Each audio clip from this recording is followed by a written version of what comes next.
Hi everyone, I just thought I'd give a bit of an update. Obviously you're aware that the tropical lows moved offshore, but not before it dumped a whole heap of rain on a large part of Queensland in already very swollen catchments, and that's what's provided the big challenges. Is not just the quantum of water, but the fact that it didn't have anywhere to go, and that's why we're seeing so many of these systems continue to swell.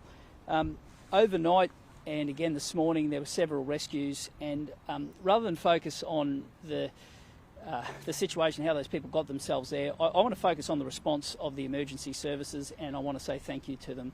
The way that the men and women of the Queensland Fire and Rescue, the SES, the police, and even individuals, next door neighbours who have put themselves in harm's way to rescue people, I think that says everything about being a Queenslander, and we should express our gratitude. And I'll let the Chief Inspector, make some comments about that in a moment.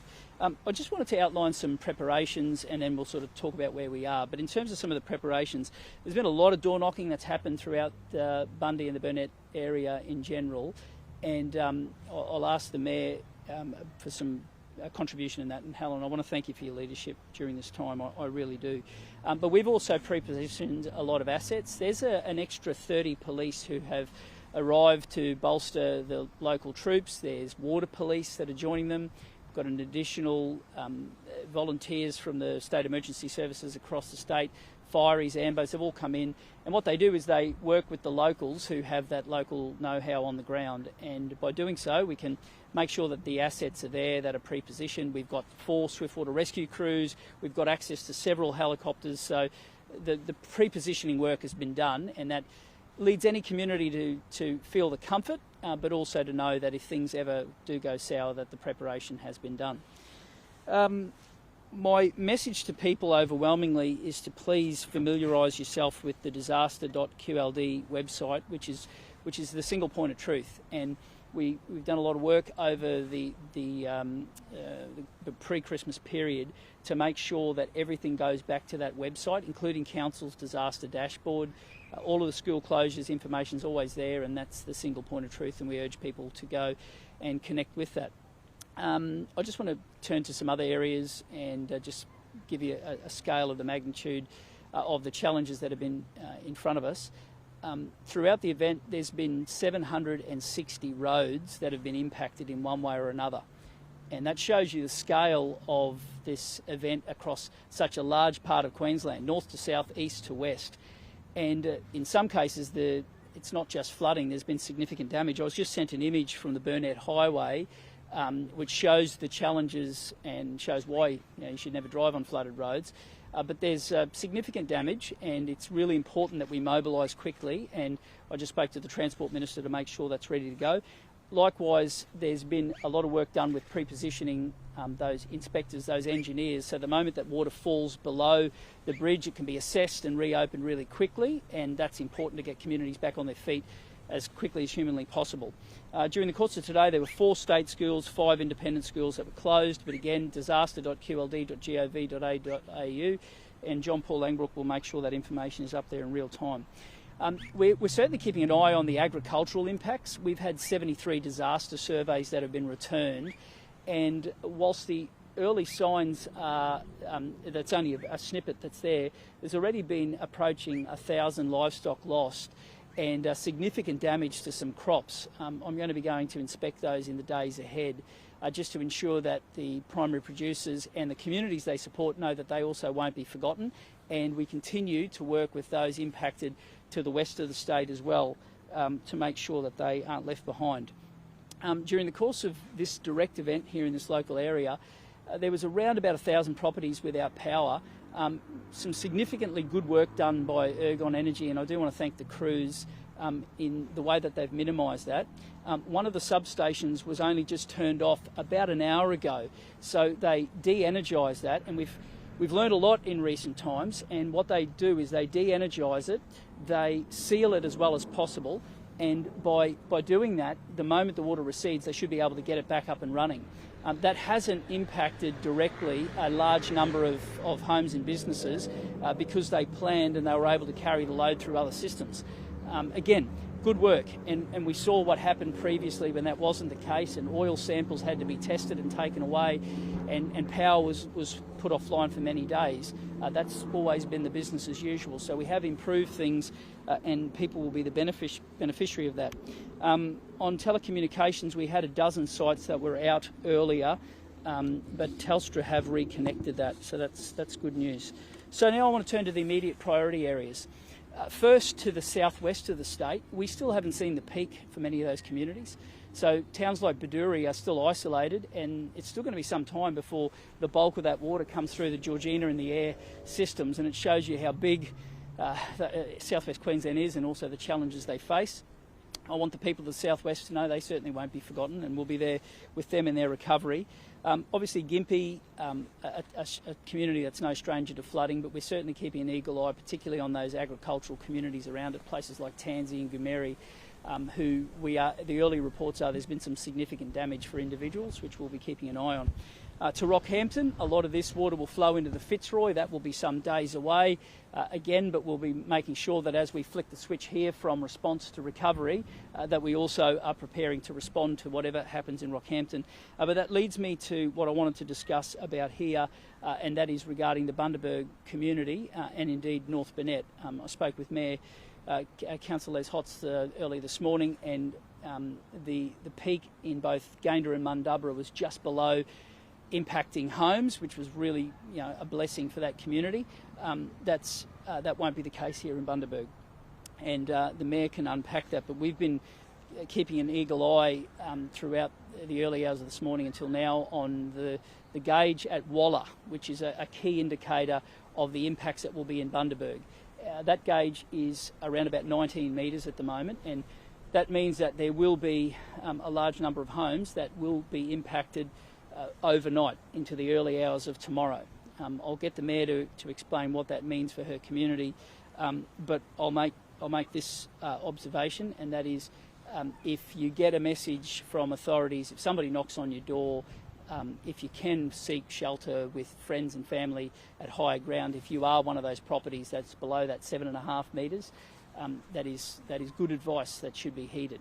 And those updates will continue to flow, but in that mid-7 metre range will present some challenges for some people. But before I hand over to the Mayor, I want to make this observation. Yes, there will be challenges, but this is a really mighty community, and it's a community that I really fell in love with in 2013 as a very young minister. And to see the impacts of that event and the way that people mobilised shows me everything I need to know about this community. This event won't be as big as 2013, but I bet you the response and the compassion and the ticker of this community will be just as big. And they've proven it time and time again. There are people who will be impacted in the next 24 hours that it might be the fourth time in 15 years, and yet they respond. They respond in a true Queensland way, and it's a really good community for that. It's made of people who are made of really strong stuff. It's got a great fabric, and whilst this will be a challenge, it's not a challenge that the community hasn't handled before, and it's not a challenge that they're not up to. And I want them to know that we've prepared, and so too have the individuals of this community, and I have every faith that this community will pick itself up as it has many times in the past. Mayor, thanks very much for your time, and I'll hand over to you. Thank you. Thank you, Prem. Helen Blackburn, Mayor, Bundaberg Regional Council. So we have issued a leave immediately, and that leave immediately is for those people in Bundaberg North, Bundaberg South, Bundaberg Central and Bundaberg East. If the floods of 2010 impacted you, then you need to consider leaving your property immediately and finding safe haven with family or friends, or in our evacuation centre, which is at 7 Kendalls Road at the recreational precinct.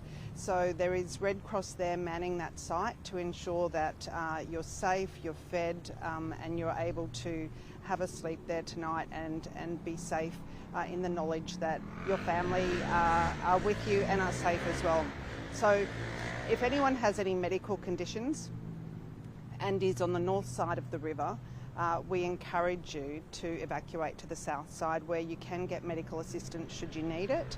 And we don't want people to be put at risk or to have emergency pickups on the other side of the river. So We certainly know that this is a difficult time for many people, and mental health comes into it as well, with those people impacted in previous floods feeling anxiety.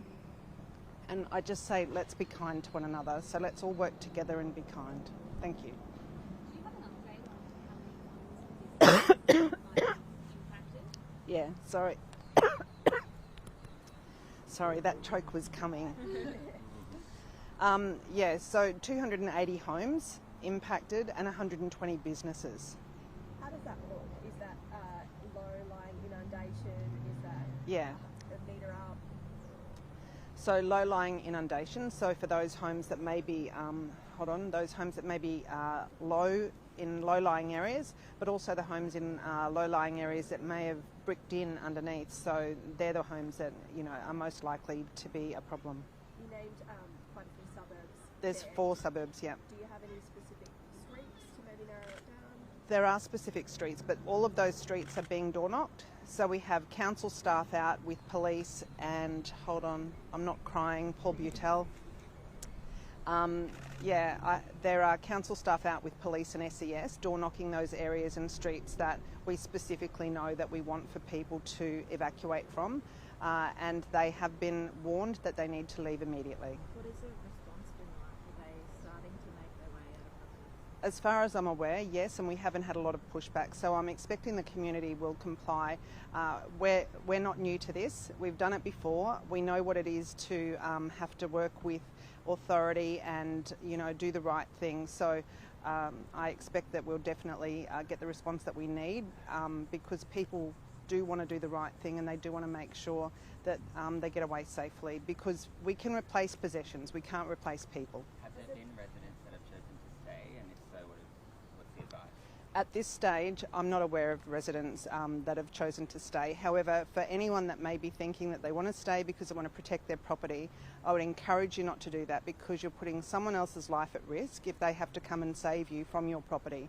So please, if you've been asked to leave immediately, do so. How many people live on the north side when this bridge is closed? Yeah.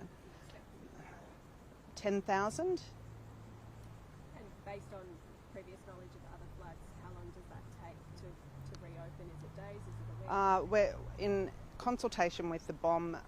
We've been advised it'll be somewhere between 24 and 36 hours. So they could be open for days, potentially. A couple of days, yes. Do you think the people over there have enough supplies and have enough warning about this to be ready for that? Well, we have had rain for the last 5 days, so everyone would have known that with rain there's the potential for floods, and we have been providing information to residents now for the past few days. It's certainly something that I would hope that people are prepared for, but most people would have a couple of days' food available to them. They need to make sure they have clean water, and we don't want them staying if they're not in a safe place. Do you know if there's anybody making use of the evacuation centre yet? As far as I'm aware, there are people at the evacuation centre, yes. You had some boats breaking moorings today. Was it a very unsafe situation? Yeah. We always know that the river's going to run a lot faster in times of flood, and so breaking moorings, that comes when the ropes aren't long enough and the boats can't rise as much as they need to. So it's not unusual for that to occur. It's really it's not helpful when boats break their moorings, but it's not unusual. Do you have any idea how many homes and businesses have been impacted? No, I'm sorry, I don't know the answer to that. However, I do know that there are a number of businesses within our region that have been impacted, specifically in our CBD area. Do you expect it's going to be a busy night ahead for emergency? It will be a busy night ahead, although hoping that people have chosen to leave immediately, which will mean that it will be less busy for emergency services and it will be a watch and wait scenario. And it's still predicting 3 a.m. and Under 2010 levels by 300 mil is what we've been told, and that's what we're hoping for. So we're looking at 7.5 to 7.6 metre floods, which in 2010 it was 7.92. So this is considerably lower, and that's a bit heartening. Although for those people that do have floors that are below that, I mean, it's not heartening for them, and it's just probably heartbreaking for that part of the community. Okay. Lovely, thank you. So my name's Grant Marcus spelled Marcus. My rank is Chief Inspector. I'm normally the Patrol Group Inspector at Bundaberg, but for this specific event, I'm what we call the District Disaster Coordinator. So that is my role. What's your focus? Mostly roads? At the moment, the clear focus for us is evacuating those people who are at most of risk of flooding. So saying to those residents and those business owners, we need you to evacuate your premises, we need you to evacuate your business as quick as you can. We've identified who they are, we want you to do that as quick as you can. Go to a place of safety. So go to friends or relatives in the first instance. If you've got nowhere else to stay, then we do have an evacuation centre. That is my number one priority. It is about saving people's lives and making sure people are safe. As far as roads go, yeah, we have got a number of roads that are cut in our area. However, Bundaberg is not isolated. We've still got the Childers Road open. The Bruce Highway is currently open. We've got supplies coming in and out of the Bundaberg area. So that's a terrific thing to see. It's not like the 2010 or 2013 event. There's been a lot of work being undertaken since then to make sure that there's more resilience in the community and there are opportunities to overcome those adversities we used to have. So just reiterate, it's about saving people's lives, stopping people from getting hurt, injured or killed. This is what we want to make sure that happens. Have there been many rescues so far? There have been a number of rescues. I haven't got the exact numbers, but certainly, unfortunately, as you would have already seen, we've had to rescue a number of people because they've driven through flooded roads. I said last night, and I'll say it again, we've got better things to do than rescue idiots who drive through flooded roads, honestly. We've also had to rescue a couple of people off boats where their boats become untethered in the Burnett River here. So they were rescued last night as well. So this is about, officers and emergency service personnel putting themselves at risk to try and rescue people and to make sure that they're safe and sound. And what about water police today down the river talking to boats?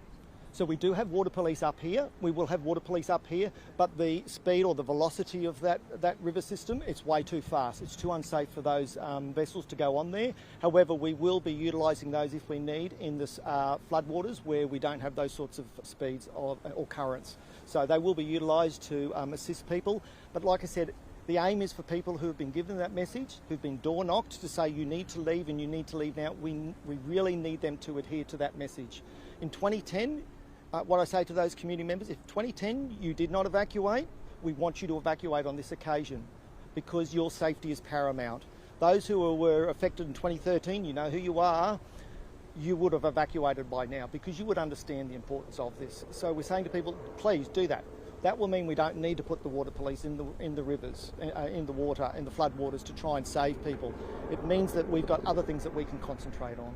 Any update on the North Burnett, how flooding's going in Gayndah and Yep, so certainly in Bundaberg and in the Gayndah areas, it's a really important thing to remember, that's a community that's hurting as well. So their floodwaters have now peaked. They're slowly receding. We are seeing that parts of the North Burnett are now opening up, so people in Gayndah can now leave their community and start to head north up the Burnett Highway. Unfortunately, south of the Burnett Highway, at a place called Baramba Creek, that bridge has been damaged and we're still doing assessments to see whether or not it can be opened up. But there were a few houses that were affected. There were people that were in evacuation centres overnight. We have got rapid damage assessment teams in there right now, assessing all that to determine what level of damage that we've got. Is that our helicopter?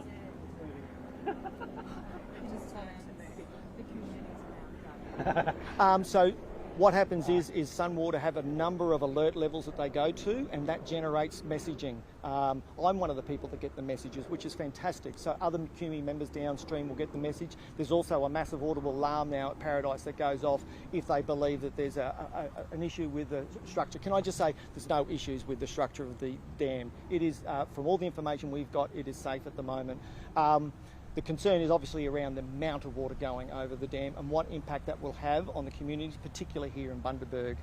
As the Premier indicated, the Walla Weir gives us the best indication, and at the moment it's telling us we're looking at around about a 7.6 type flood here. That's just below what we had in 2010.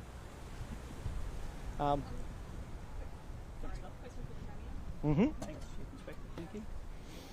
You talked about the substation and electricity. Over on the north side, there were some locals who were saying, we've just been told our power's going to be cut off right now. We have a freezer full of food. We Yeah. don't have any warning. We don't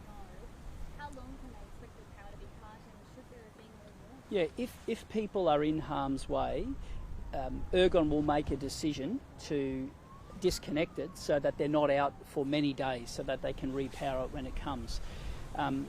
Obviously, I'm happy to get any feedback from the ground, but I do know they've done a lot of work to try to keep as many people on as possible, and there's less than 1,000 across the whole area.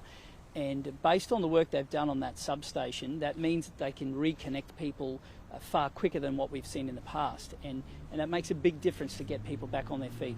But happy to get that direct info about those people.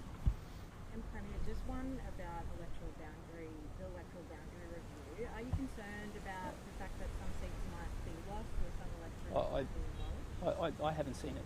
I haven't seen it. Do you have a message? A lot of the people we've spoken to are saying, they've been through floods before, and just the side of the river rising is really raw for them. Yeah. I guess, do you have a message? Yeah, Mel. I remember a story from after 2013, where I was speaking to a teacher who told me that there was a child in their class that every time the rain fell on the roof, they would be traumatised that they couldn't study. They just couldn't keep their bearings. It was just so traumatic for them. And an event like this, although not as large as 2013, will stir up the same emotions. But I do want the community to know that we're there to get through with them, and the response will be at a level they've never seen before, even though the impacts might be less than what they've seen in the past. But the mayor articulated very, very well. If you're one of the people who are impacted, it doesn't matter that it's not the same quantum of homes that gets done over. If it's your place, if it's your kingdom, that will hurt, and it will massively impact your life. But I want those people to know that possessions can be replaced, do the right thing, stay safe, and I assure you, you've got a whole community and a whole state that'll wrap their arms around you and get you back on your feet. All right, guys. Thanks very much. Thanks. See you later.